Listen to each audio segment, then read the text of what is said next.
Olá, eu sou Carlos Cabral e esse é o Cyber Morning Call, edição de 19 de abril de 2023.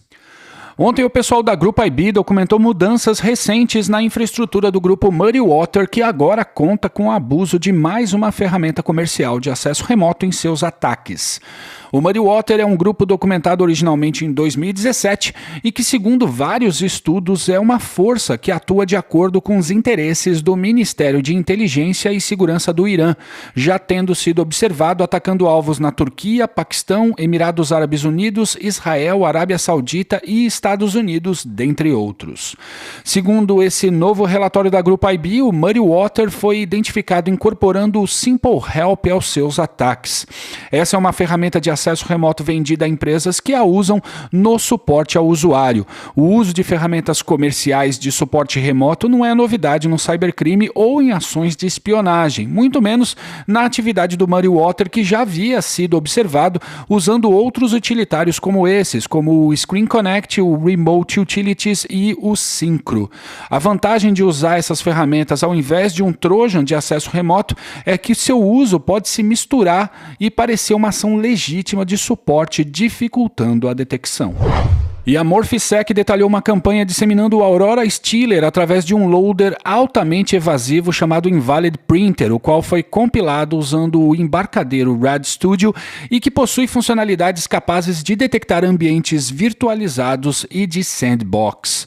O embarcadeiro Rad Studio é um ambiente de desenvolvimento integrado, ou IDE, usado para construir aplicações na plataforma Microsoft Windows.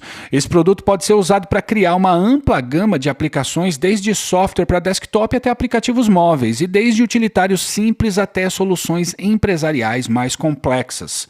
Quando a gente fala de compilar malware usando o embarcadeiro Rad Studio, podemos estar falando de fornecer aos atacantes capacidades avançadas de desenvolvimento para criar código personalizado e altamente otimizado, que pode escapar da detecção por ferramentas de segurança tradicionais, tornando mais difícil a sua análise por profissionais de segurança. Os pesquisadores da Morphisec observaram que os operadores do Loader Invalid Printer são bem seletivos ao escolher suas vítimas, coletando previamente diversas informações do sistema, envolvendo inclusive o ID da placa de vídeo, para em seguida comparar com uma lista de fabricantes permitidos, como AMD, Intel e Nvidia, e só depois instalar o payload do ataque. Caso o sistema não entre nos padrões aceitos pelos atacantes, o malware finaliza a sua execução. Nos sistemas elegíveis, o loader decifra o payload do Aurora Stealer e o injeta em processos legítimos do sistema-alvo. E ontem a divisão de inteligência da Cisco publicou um alerta sobre o aumento nos ataques patrocinados por países contra dispositivos de infraestrutura de rede. Segundo os pesquisadores, foi observado um sensível aumento nas campanhas de ataque contra equipamentos como roteadores, switches e firewalls de diversos fabricantes, inclusive contra dispositivos da própria Cisco. Os adversários estão tentando explorar falhas de configuração e vulnerabilidades de software conhecidas em dispositivos publicamente acessíveis em meio a atividades de espionagem ou com a intenção de manter um pé nesses alvos para, no futuro, lançar ataques destrutivos coordenados.